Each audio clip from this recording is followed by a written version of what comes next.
여기서 학력이 좋거나 지식이 부족하거나 뭐 많이 배우지 못했거나 그건 하나 중요하지 않아요. 서울대학교 경제학 교수님도 나쁜 주식 갖고 있으면요 돈 못 벌어요. 투자하시는 분들의 대부분 매매를 잘해가지고 돈을 벌려고 이렇게 노력을 하시는데 그거에서 성공해서 투자의 대가가 되신 분들은요 없습니다. 음아파트가 1970년대 후반에 분양을 했어요. 그 당시 5천만 원 분양했는데 지금 대충 한 2, 3억 정도 할 거예요. 근데 그 당시에 짜장면 값이 100원이었어요. 짜장면 값이 더 많이 올랐습니다. 사실 워런 버핏 회장님의 주식을 보면요 별거 없어요. 사실 돈 버는 주식은 이미 정해져 있습니다. 결론이 나 있어요. 그 재벌들이 만들고 재벌들이 팔아요. 그리고 서민들이 사는 겁니다. 루이비통 가방을 살 돈으로 루이비통 주식을 샀어요. 어떻게 될까요? 이런 회사에 투자하는데 어떻게 가난해집니까? 가난해지려고 용 써도요 이 가난해지는 거 되게 어려울 거예요. 성장을 안 하고 싶어도 성장 안 하는 게 어려운 회사가 돈을 버는 게 얼마나 버냐면요 돈을 너무 많이 벌어서 주식을 다 소각시켜 버립니다. 그럼 시간이 가면 갈수록 주식수는 줄어들겠죠. 그럼 내 지분 가치는 올라가고. 구독, 좋아요 부탁드립니다. 투자를 잘하는 사람은 어떤 사람일까요? 되게 좋은 질문입니다. 우리가 생각할 때 막연하게 투자를 잘하는 사람은 누구일까 이런 생각을 해봐요. 누가 투자를 잘할까요? 당연히 투자로 돈을 많이 번 사람이겠죠. 그 투자를 돈을 많이 버는 사람이 누가 돈을 많이 벌겠습니까? 뭐 서울대학교 경제학 교수님, 뭐 유명한 경제 유튜버, 뭐 주식 방송에 나오는 어떤 뭐 경제 전문가들, 뭐 주식 전문가들, 그게 아니라 장기적으로 우상향하는 주식을 복리 수익을 낼 수 있는 사람이 투자를 잘하는 겁니다. 여기서 학력이 좋거나 지식이 부족하거나 뭐 많이 배우지 못했거나 그건 하나 중요하지 않습니다. 서울대 교수님들도요, 서울대학교 경제학 교수님도 나쁜 주식 갖고 있으면요 돈 못 벌어요. 근데 학력이 안 좋으신 분도 지식이 많이 부족하신 분도요 좋은 주식을 오래 들고 있으면요 수익이 많이 발생합니다. 투자하시는 분들의 대부분 매매를 잘해가지고 돈을 벌려고 이렇게 노력을 하시는데 그거에서 성공해서 투자의 대가가 되신 분들은요 없습니다. 그리고 대부분 부동산이 아니라 주식 부자입니다. 그러면 이유가 있어요. 왜 이유가 있냐면은 부동산은 복리 수익이 안 됩니다. 그 물건당의 가격은 올라갈 수 있는데 복리 수익이 안 나와요. 복리 수익이 나올 수 있는 건 주식입니다. 왜냐하면 확장성이 있기 때문에. 확장성이 있기 때문에 복리 수익이 나올 수 있는데요. 세계 1등 부자부터 세계 100등 부자까지 모두 합산해 봐도요. 부동산 부자는 단 한 명도 없습니다. 다 주식 부자예요. 근데 사람들이 우리나라 사람들은요. 어떤 트랩에 빠져 있어요. 부동산이 최고다. 부동산이 최고다. 부동산이 우리나라에서는 최고의 자산 이렇게 생각을 많이 하시는데 한국에서 가장 좋은 부동산 자산이라고 하면요. 강남 아파트죠. 그 대표적인 게 뭐가 있을까요? 음아파트, 압구정 현대아파트 있죠. 음아파트가 1970년대 후반에 분양을 했어요. 그 당시 5천만 원 분양했는데 지금 대충 한 3억 정도 할 거예요. 근데 그 당시에 짜장면 값이 100원이었어요. 짜장면 값이 더 많이 올랐습니다. 그 부동산은 한계가 있어요. 확장성이 없기 때문입니다. 제 개인적인 이야기를 하나 드리면요. 제가 돈을 벌어서 주식 투자해서 수익이 나면요. 저 부동산을 샀어요. 돈을 벌어서 수익이 나면은 또 부동산을 사고 돈을 벌어서 수익이 나면 또 부동산을 사고 정말 잘못했어요 제가. 그래서 지금 제가 주식 비중보다 부동산 비중이 더 많아요. 제가 만약에 부동산을 안 샀으면 지금보다 더 많은 자산이 생겼을 텐데 제 부동산을 샀기 때문에 물론 부동산 올라요. 안 오르는 건 아닌데 한계가 있습니다. 그러다 보니 제가 잘못 판단했어요. 제가 이거를 좀 빨리 배웠어야 되는데 제가 너무 늦게 알았습니다. 그 제가 지금 어리석음 때문에 지금은 빨리 부동산을 하나씩 정리해가지고 이제 주식으로 옮기기 위해서 지금 준비 중입니다. 그럼 장기적인 복리 수익을 얻기 위해서는 어떻게 해야 될까요? 당연히 장기 투자가 가능한 그런 섹터에 투자를 해야겠죠. 예를 들어 바이오나 어떤 뭐 2차 전지라든지 요즘 핫하고 있는 것들 그런 거는 언제 어떻게 될지 모릅니다. 장기적으로 성장할 수 있는 산업 뭐가 있을까요? 아까 말씀드렸죠. 우리 1차적인 것들 우리 삶이 없어서는 안 되는 것들 그런 것들에 투자하면은 누구나 장기적인 수익을 얻을 수 있습니다. 플러스 복리 수익 이게 핵심입니다. 투자의 시작과 끝은요. 장기적으로 누가 복리 수익을 만들 수 있느냐 그거를 잘하는 사람이 투자의 대가들입니다. 사실 워런 버핏 회장님의 주식을 보면요, 뭐 특별한 뭐가 있을 것 같아 그런 생각을 하시는 분들이 많으세요. 별거 없어요. 코스트코, 월마트, 뭐 시즈켄지, 코카콜라, 뭐 이런 회사들의 주류예요. 뭐 비자 카드도 있고 마스터카드도 있고 요새는 뭐 애플도 많이 투자를 하시지만 대부분 뻔한 회사들입니다. 그 장기적인 복리 수익을 얻기 위해서 그런 투자를 하시는 거예요. 사실 돈 버는 주식은 이미 정해져 있습니다. 결론이 나 있어요. 그래서 주식을 시작하는 순간부터 누가 돈을 벌 수 있는 사람인지 누가 손실을 볼 수 있는 사람인지 이미 결론이 나 있습니다. 그래서 이제 확실한 거, 확실하게 수익이 날 수 있는 걸 이렇게 제가 이렇게 말씀을 드리면요. 몇 년 전에 워런 버핏 회장님이 방송에 출연하셨어요. 뭐 방송에 자주 출연하시긴 하지만 그때 출연을 하셔가지고 질문을 받았습니다.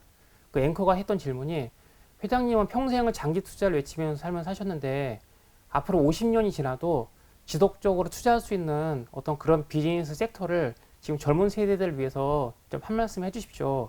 이런 질문을 하셨습니다. 그때 버핏 회장님께서 하셨던 말씀이 단호하게 얘기하셨는데, 인간의 어리석음, 인간의 어리석음은 50년이 지나도 바뀌지 않습니다라고 얘기했어요. 근데 이 말을 들으면은 다 공감하실 거예요. 그치, 인간은 사람은 안 바뀌어, 이런 생각을 하시는데, 자, 그래서 뭘 사라는 거야? 그 뭘 어떤 거를 사야 되는데 이렇게 연결이 안 되시는 분들이 계세요. 저는 사실 그 말이 무슨 말인지 알고 있어요. 그게 꼭 주식만 갖고 얘기하는 게 아니라 뭐 여러 가지를 이렇게 포함해서 얘기하시는 어떤 좋은 의미로 말씀하신 건데, 저도 같은 생각이거든요. 그래서 제가 인간의 어리석음에 투자한다는 그런 이유로 갖고 있는 회사 중에 하나가 루이비통입니다. 루이비통이라는 말을 들었을 때 이해가 되시는 분도 계실 거고, 그게 왜 인간의 어리석음이야? 이렇게 생각하시는 분도 계실 거예요. 자, 이거 비즈니스를 한번 살펴보면요, 루이비통 가방을 만드는 사람은 프랑스의 베르나르 아르노 회장이 만듭니다. 그 파는 사람들 보면요, 신라호텔의 이부진 사장, 신세계 정규용 사장, 이런 사람들이 팔아요. 그 사는 사람 누가 살까요? 그 직장인들입니다. 그 직장인들이 12개월 할부로 그 카드 결제하는 겁니다. 그 카드 단말기에 사인한 순간 내 미래 1년이 저당 잡히는 거예요. 1년 동안 아파서도 안 되고 1년 동안 직장을 잃어서도 안 됩니다. 그 재벌들이 만들고 재벌들이 팔아요. 그리고 서민들이 사는 겁니다. 물론 부자도 사요. 부자도 사고 뭐 재벌도 사고 다 사는데 대부분의 수요층은요, 서민들입니다. 또 어떤 사람은 이런 얘기를 해요. 내 가방 들고 해외여행을 가서 여러 견문도 쌓고 여러 가지 경험을 하면서 나는 경험과 그 재산을 얻는 것이다. 그렇게 우기면 사실 할 말이 없는데, 사치품을 사고 돈 쓰는 게 경험이라고 하면은 그걸 어떻게 받아들여야 될지는 잘 모르겠습니다.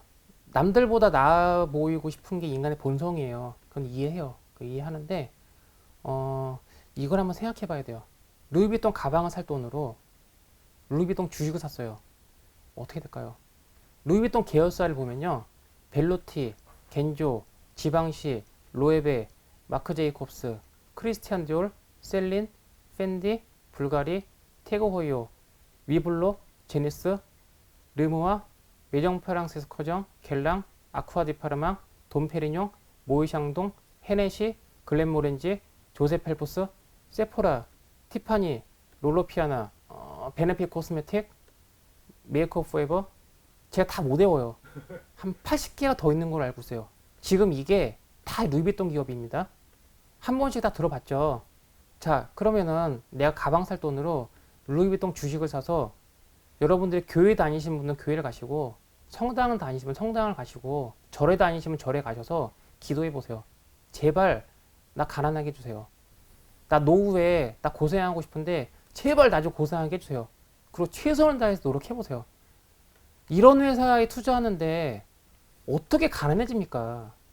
가난해지려고 용 써도요, 이 가난해지는 거 되게 어려울 거예요. 제가 박물관에 가봤는데 석기시대 때도요, 조개 껍데기를 가공해서 장신구를 만들고요, 그다음에 돌을 가공해서 장신구를 만들고 동물의 뼈를 가공해서 장신구를 만들었어요. 그 당시에는 그게 루이비통이겠죠. 그 석기시대 때부터 현재까지 계속 이어져 왔던 인간의 허영심이 바뀔까요? 이렇게 생각할 수도 있어요. 10년 뒤에는 사람들이 어떤 그 외적인 가치보다 내적인 가치를 높이기 위해서 주말마다 봉사활동을 다니고 나보다 남을 낮게 생각하면서 내가 기부도 많이 하고 또 봉사활동을 하는 과정에서 얻어지는 어떤 감사함, 기쁨, 내가 건강하게 태어나서 이렇게 남을 위해 희생할 수 있다는 어떤 감사함을 표현하기 위해서 인스타그램에 이런 거를 게시하고 또 그런 것들이 사회적으로 확산이 돼가지고 많은 사람들이 기부 문화에 동참하고 주말마다 봉사활동을 하고 싶은데 사람들이 꽉 차가지고 봉사활동 자리가 없어져서 인스타에 드디어 찾았다. 내가 이번 주에 봉사활동을 찾았습니다. 기뻐해 주세요. 이런 게시물이 나올 거라고 생각하시면은 사면 안 되죠. 그럼 망하는 겁니다. 그런데 석기 시대 때나 지금이나 10년 후나 20년 후나 사람 사는 게 다 똑같지 뭐가 다르겠어. 오히려 10년이 지나면은 점점 더 물질 만능주의에 찌들어서 더 심해질 거야. 이런 생각을 하시게 되면은 좋은 투자가 될 겁니다. 좀 더 극단적인 얘기를 하면요. 가방을 사기 위해서 성매매를 한대요. 이제 들은 얘기예요. 근데 그게 되게 많다고 합니다. 성매매를 하면요. 우리 몸이 다치죠. 마음도 망가지고요. 결정적으로 영혼이 다칩니다. 그런데 내 영혼을 망가뜨리면서까지 갖고 싶은 게 가방이에요. 어떻게 망하겠어요? 성장을 안 하고 싶어도 성장 안 하는 게 어려운 회사가 그런 명품 회사입니다. 그 중에 가장 대표적인 회사가 루이비통이고요.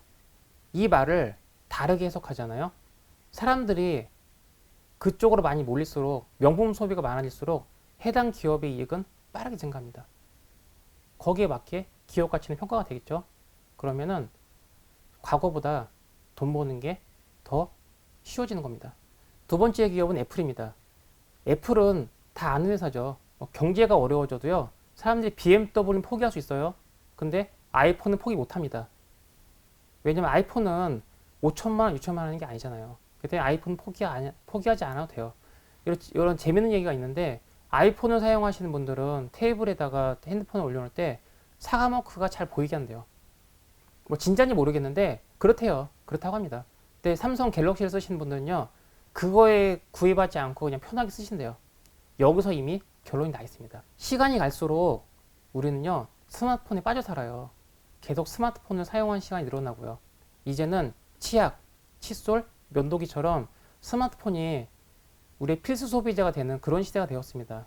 그렇기 때문에 없으면 안 되는 세상이 되었죠. 아이폰은 두 가지 장점이 있어요. 첫 번째 브랜드의 장점입니다. 브랜드 격차는요. 돈으로 해결되는 게 아니에요. 돈으로 웬만한 기술 격차는 돈을 많이 투자하고 시간이 걸리지만 해결이 돼요. 되는데 물론 다 그런 건 아닙니다. 아닌 경우도 있어요. 근데 브랜드 격차는 그게 아닙니다. 아무리 돈을 많이 투자해도요. 사람들 개개인의 머릿속에 있는 그 브랜드 가치는요. 이게 못 바꿉니다. 자, 예를 들어서 르카프에서 운동화를 만들었어요. 나이키만큼 비싸게 팔리겠어요? 안 팔리죠. 그럼 르카프에서 엄청 많은 돈을 투자해가지고 정말 좋은 신발을 만들었어요. 너무 편하고 너무 좋아요. 근데 팔리겠어요? 뭐 사시겠어요? 나이키 사죠. 그 신발에 나이키 마크가 있어야지 그 값에 팔리는 거지 나이키 마크가 없으면 그거 안 팔립니다. 그렇다고 르카프나 뭐 프로스펙스나 무슨 뭐 프로골드컵 이런 신발을 신는다고 해서 관절이 망가지거나 뭐 어떤 발목에 염증이 생기거나 뭐 허리 디스크 걸리거나 그러지 않아요. 그러지 않습니다. 편하고 좋아요. 좋은데 브랜드가 달라요. 근데 애플은 그 브랜드를 가지고 있습니다. 그 브랜드의 어떤 진입장벽이 있기 때문에 굉장히 좋은 회사예요. 두 번째 진입장벽은요. 기술의 진입장벽입니다. 우리가 알고 있는 반도체 상식이 있어요. PC는 X86 기반의 CPU가 설계되어야 된다. 왜냐하면은 우리가 집에서 사용하는 PC는요. 성능이 좋아야 돼요. 전력소모는 별로 중요하지 않습니다. 집에 안방에 설치되어 있는 PC를 들고서 뭐 거실로 가지 않죠. 거기 설치했으면요. 2년이고 3년이고 5년이고 계속 대부분 거기 써요. 이사하기 전에는요. 그렇기 때문에 전력 소모에 대한 부담이 없습니다. 전기는 항상 꽂혀져 있기 때문에 중요한 건 성능이에요. 그래서 압도적으로 성능이 뛰어난 반도체가 인텔의 X86 시리즈입니다. 그런데 우리가 사용하는 핸드폰에는요. X86이 들어가지 않아요. ARM을 기반으로 한 그런 반도체가 들어가게 되는데 ARM 기반으로 된 반도체는요. 주로 저전력입니다. 우리가 핸드폰으로 할 수 있는 일들이 대부분 유튜브 보고 뭐 카톡하고 뭐 구글 검색하고 뭐 그냥 대충 그 정도예요. 뭐 그냥 이메일 왔는지 안 왔는지 그냥 그런 거 검색하고 뭐 게임을 하더라도 복잡한 게임은 안 하고 그냥 간단한 게임들 이제 그런 걸 많이 하죠. 근데 거기에 최적화된 게 ARM 기반의 칩이거든요. 근데 애플이 ARM 기반으로 M 시리즈 칩을 만들었습니다. 지금 맥북 성능을 보면은 뛰어나죠. 맥북 성능을 보면요. 지금 X86 넘어갔습니다. 이거는 우리의 상식을 뒤집어 놨다고 보시면 돼요. 우리가 알고 있는 상식은요. ARM 기반의 칩은 X86을 넘어설 수 없다. 이게 반도체 이론이었어요. 그걸 깨버렸습니다. 그래서 애플은 브랜드의 진입장벽과 기술의 진입장벽 둘 다 가지고 있다고 보시면 돼요. 사람들이 이런 얘기해요. 야, 아이폰 왜 사? 삼성 거 사면은 케이블도 주고 뭐도 주고 뭐도 주고 하잖아. 아이폰 왜 사? 야, 애플은 감성을 주잖아. 이거는 이성적으로 말이 안 돼요. 그죠? 말이 안 되는데 사람들이 애플을 산단 말이에요. 그렇기 때문에 이거는 바꿀 수 없어요. 자, 그러면 애플에 투자하는 또 다른 이유가 있습니다. 돈을 되게 많이 벌어요. 돈을 버는 게 얼마나 버냐면요. 돈을 너무 많이 벌어서 이걸 가지고 있잖아요. 자기 자본 이익에 영향을 줍니다. 그래서 매년 주식을 매입을 해요. 자사주 매입을 통해 가지고요. 주식을 소각시켜버립니다. 그럼 어떤 효과가 일어나냐. 자, 만약에 제가 애플 주식 100개를 갖고 있어요. 100주를 가지고 있는데 제가 지분의 가치 높이려면은 추가 비용을 넣어서 주식을 더 매입해야죠. 매입해야 되는데 그러지 않아도 돼요. 애플에서 돈을 벌어서 주식을 다 소각시켜버립니다. 그럼 시간이 가면 갈수록 애플의 주식 수는 줄어들겠죠. 그럼 내 지분 가치는 올라가고 복리 수익이 내가 노력하지 않아도 자연스럽게 만들어지는 그런 마법이 벌어지고 있는 게 애플 주식이에요. 또 이런 의심도 한번 해봐야 돼요. 그럼 애플이 아이폰이 지금까지 잘 팔렸는데 지금 스마트폰이 없는 사람이 없잖아. 새로운 어떤 포텐셜이 있거나 그러지 않잖아. 그러면은 기존에 있는 사람들이 교체하는 수요밖에 없는데 여기서 얼마나 더 수요가 늘어나겠어. 또는 가격을 올려봐야 한계가 있지. 가격을 어떻게 계속 올려. 이런 생각할 수 있죠. 가격을 계속 올립니다. 다음 주에 애플 이제 신모델이 나올 텐데 이거 한 300만 원 될 거예요. 300만 원이면요. 지금 제 앞에 있는 노트북이요. 이거 84만 원이에요. 근데 핸드폰이 이제 300만 원입니다. 근데 이거 잘 팔리냐 안 팔리냐? 팔리죠. 지금 아이폰이 되게 비싸잖아요. 되게 비싼 폰인데 지금 스마트폰 판매 1위부터 4위, 5위까지요. 싹 다 아이폰이에요. 비싼 순서대로 팔립니다. 삼성 거 중에는 가장 많이 팔리는 게 갤럭시 S가 아니에요. 갤럭시 A입니다. 네, 저렴한 게 잘 팔려요. 그러면 돈을 누가 가져가겠어요? 애플이 가져가죠. 이게 첫 번째 애플의 비즈니스고요.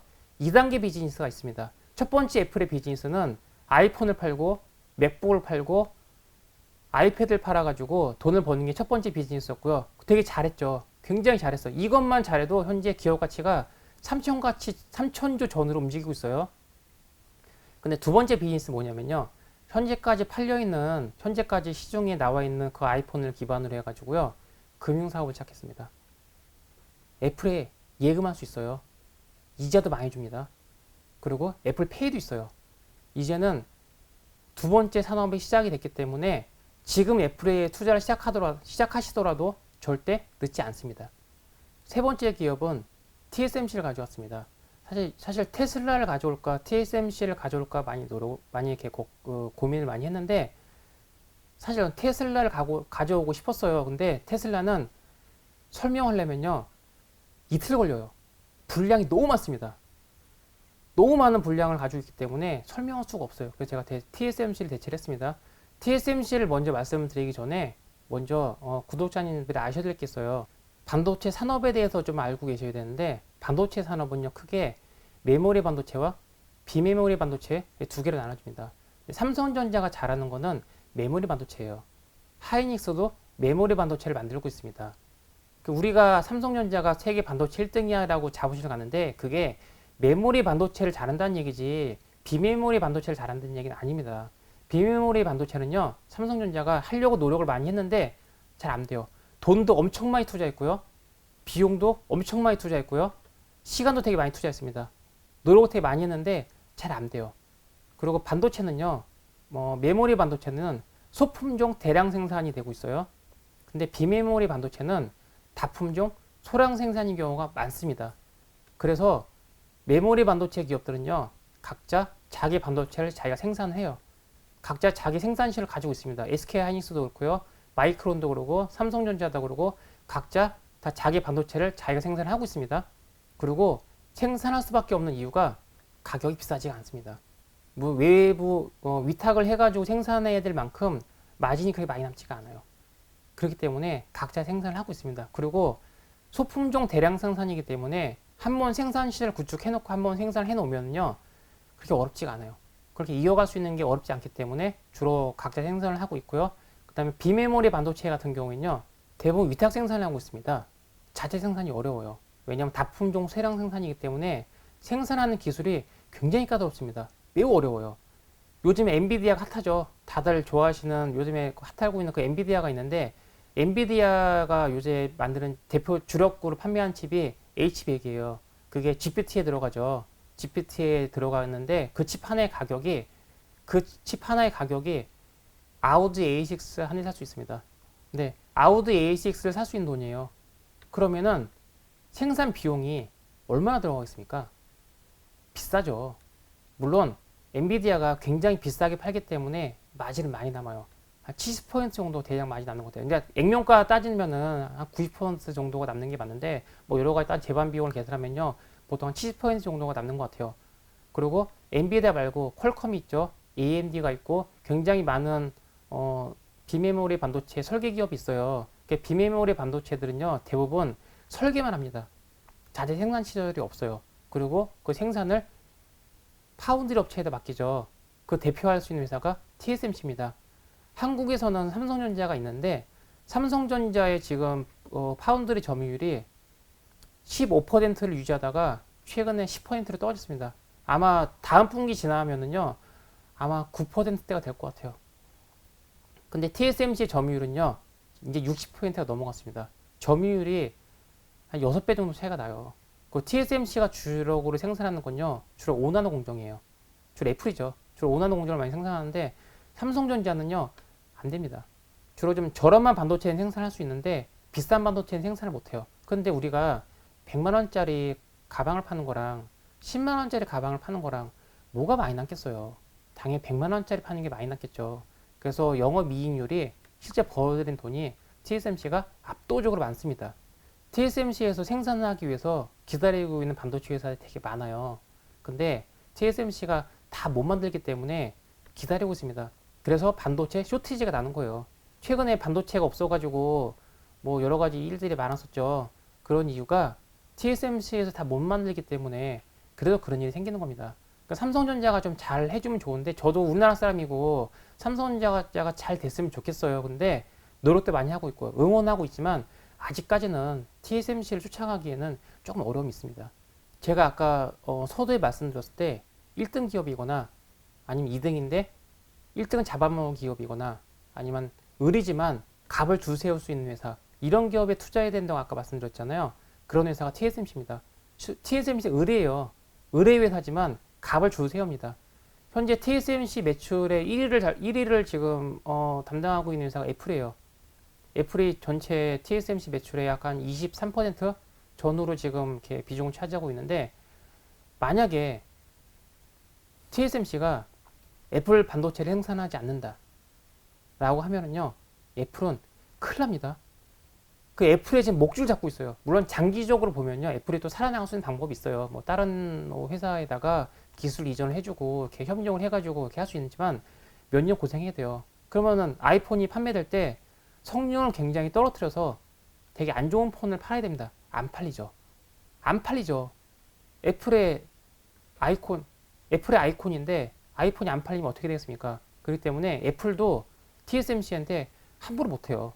물론 TSMC도 그렇다고 애플한테 막대하거나 그러지 않습니다. 서로 이렇게 협력을 해가면서 이렇게 좋은 관계를 유지하고 있는데, 대만이 지금 위험하죠. 중국이 뭐 쳐들어오지 않는다, 막 이런 얘기가 많이 있어요. 근데 그 중국이 말하는 명분은 어떤 역사적인 전통성과 민족성과 뭐 이런 얘기를 많이 하면서 대만을 우리가 가져가야 된다 얘기를 하는데, 그냥 하는 소리고, 그게 아니라 TSMC 생산 시설을 가지고 가기 위해서 그래서 대만을 탐내고 있는 겁니다. 그래서 바이든 대통령이 얼마 전에 이런 얘기했죠. 중국이 대만을 침공하는 순간 TSMC의 모든 생산 시설을 다 폭파시켜 버리겠다. 그 TSMC는요, 중국과 미국을 전쟁을 하느냐 마느냐 이런 상황까지 만들어낼 수 있는 굉장히 중요한 기업입니다. 충분히 투자 가치가 있는 회사예요. 현재 TSMC를 대체할 수 있는 회사가 없어요. 저는 삼성이 그렇게 해줬으면 좋겠는데 아직은 안 돼요. 그러면 우리는 이것도 생각해야 돼요. 그럼 경쟁 기업이 앞으로 생기면 어떡해?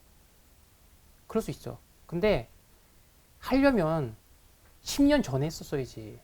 지금이 와서 안 됩니다. 근데 도전하는 회사가 있어요. 인텔이 하고 있어요. 인텔은 옛날에 자체 설계를 하고 자체 생산을 했습니다. 과거에 자기가 반도체를 생산했었던 그런 경험을 토대로 이제 다시 그 반도체 생산 시설을 구축해가지고 하려고 하는데 뜻대로 잘 안 돼요. 그래서 제 생각에 앞으로 반도체 생산 시장은요, TSMC가 이제 고부가가치 칩을 거의 대부분 다 가져갈 것 같고요. 그 다음에 이제 글로벌 파운드리, 그다음에 삼성전자, 인텔 이제 이런 회사들이 10나노 이상의 좀 이렇게 덜 비싼 칩들 이런 것들을 이렇게 많이 생산하지 않을까 싶어요. 근데 저는 이게 TSMC에 굉장히 도움이 된다고 생각합니다. TSMC가 모든 반도체를 다 생산할 수는 없어요. 그 돈 안 되는 거는 글로벌 파운드리나 인텔이나 삼성한테 주고 돈 되는 것만 하면 되잖아요. 그것도 지금 1년을 기다리냐, 2년을 기다리냐 이런 얘기 나오잖아요. 엔비디아가 지금 가장 큰 문제가 수요는 많은데 반도체가 없어서 못 팔아요. 그러니까 반도체 값이 비싼 거예요. 그렇기 때문에 TSMC가 생산량을 좀 늘릴 수 있고 좀 돈 안 되는 건 빼고 돈 되는 거 5나노, 2나노, 3나노 이런 것만 하게 되면요 좋죠. 그러면 이익이 더 많이 증가할 것 같아요. 또 다른 회사 하나 이렇게 말씀드리면요, 일본에 라피더스라는 회사가 있어요. 이거는 아직 상장이 안 됐습니다. 상장이 안 됐고 아직 정식으로 지금 뭘 하고 있는 회사는 아닌데 지금 미국과 유럽이 밀어주고 있어요. 그래서 여기에 EUV 장비가 들어갔습니다.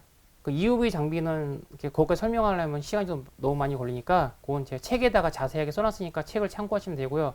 EUV 장비가 들어간 상태에서 연구 개발을 계속 하고 있어요. 이 회사 라피더스의 어떤 목표는요, 2027년, 28년도쯤에 바로 생산을 시작할 때부터 2나노, 3나노 공정을 바로 시작하는 게 목표라고 얘기를 하는데 그게 될지 모르겠어요. 일본이 과거에 반도체 생산을 잘했어요. 도시바가 망한 이유가 반도체를 못 만들어서가 아니에요. 품질이 나빠서도 아니고 생산 기술이 떨어져 그런 게 아닙니다. 가격이에요. 삼성전자는 가성비가 좋았기 때문에 도시바 이기고 있었던 거지 생산을 더 잘해서 기술이 더 좋아서 제품이 더 좋아서 이길 수 있었던 건 아닙니다. 그러니까 일본에서는 우리가 과거에 반도체를 생산을 잘했던 그런 경험이기 때문에 잘할 수 있을 거예요. 시장에서도 그런 이야기가 나와요. 또 반도체 전문가들도 그런 얘기를 이렇게 많이 하면서 좀 기대를 하고 있는데 아까 말씀드렸듯이 반도체는 소품종 대량 생산입니다. 그거를 만들었다고 해서 AI 반도체를 전문으로 만들 수 있다? 그건 내가 중국 요리를 잘한다고 해서 일식집에 가서 지금부터 내가 회를 써는 걸 잘 배우고 일식 요리를 배우면 금방 잘할 수 있다 이런 얘기예요. 완전히 다른 얘기거든요. 분야가 완전 다른 얘기이기 때문에 아마 쉽지 않을 것 같아요. 라피더스의 주요 주주들 보면요, 주로 뭐 소니, 도요타, 미쓰비시, 키녹시아라는 회사도 지분으로 들어가 있고요. 주로 유서들이 주주로 들어가 있어요. 주로 영국이랑 이제 유럽 전체하고 미국이 이제 많이 밀어주고 있어요. 근데 그럴 만한 이유가 있습니다. 지금 전 세계의 모든 국가들의 목줄을 TSMC가 잡고 있어요. TSMC가 안 만들어. 꼼짝 못해요. 무기도 못 만들고요. 탱크도 못 만들고 전투기 못 만듭니다. TSMC가 있어야 돼요. 근데 사실 제가 TSMC의 주주이긴 하지만 저는 이 회사가 잘 됐으면 좋겠어요. 왜냐면은 돈도 벌어야 되지만 우리가 세상을 살아가야죠. 살아가려면은 TSMC가 모든 거 다 할 수는 없어요. 그래서 이런 회사가 같이 나와서 같이 반도체 생산을 나눠서 하게 되면은 성장할 수 있을 것 같아요. 그리고 또 TSMC에 위협이 되지 않느냐, 뭐 TSMC의 파일을 깎아먹지 않느냐 이런 우려의 목소리도 있어요. 그럴 수도 있죠. 그럴 수도 있는데 현재 기대할 수 있는 기업은요, 이거 하나예요. 하나밖에 없습니다. 그런데 지금 우리가 사는 시점은요, 4차 산업 초반이에요. 이제 겨우 시작해가지고 GPT가 나오고 뭐 이렇게 이런 얘기가 나오고 있는데 앞으로 AI 반도체 시장이 얼마나 커지겠습니까? 그러면 두 개 있다고 해서 다 될까요? 전 또 부족할 것 같아요. 그런데 과연 세 번째 회사가 나올 수 있을까? 모르겠어요. 그리고 이 회사조차도 2027년도부터 2나노 공정부터 양산을 한다고 시작하는데 목표예요. 목표. 될지 안 될지 모릅니다. 그리고 양산을 이제 시작한다고 공부를 할지라도 자, 예를 들어서 엔비디아나 AMD나 퀄컴이나 이런 회사들이 이제 그 위탁 생산을 할 때 자, 2나노, 3나노 이런 반도체들은요. 굉장히 비싸요. 아까 말씀드렸듯이 엔비디아 H100은요. 아우디 A6 값입니다. 자, 이거를 생산을 한 번도 안 해본 그런 회사에다 맡길 수 있을까요? 아니죠. TSMC에 맡기겠죠. 맡겼는데 TSMC에서 야, 3년 기다려. 야, 2년 반 남았어. 한 3년 있다 와. 이러면은 어떻게 당장 급한 거라도 어떻게 몇 개라도 한번 이렇게 맡겨볼 수 있는 뭐 요 정도는 될지 모르겠는데 저부터도 당연히 TSMC 가죠. 우리가 수술하라고 들어갈 때요. 한쪽 방엔 전문의가 있고요. 한쪽 방에는 레이던트가 있어요. 누구한테 가야 돼요? 당연히 전문의한테 가야죠. 레이던트는 경험이 아직 부족하겠죠. 그렇기 때문에 TSMC가 향후 10년 동안은 반도체 시장에서 1등 자리를 뺏기지 않을 것 같습니다. 그리고 그 이익은 상상하기 어려울 정도로 굉장히 많을 것 같고요.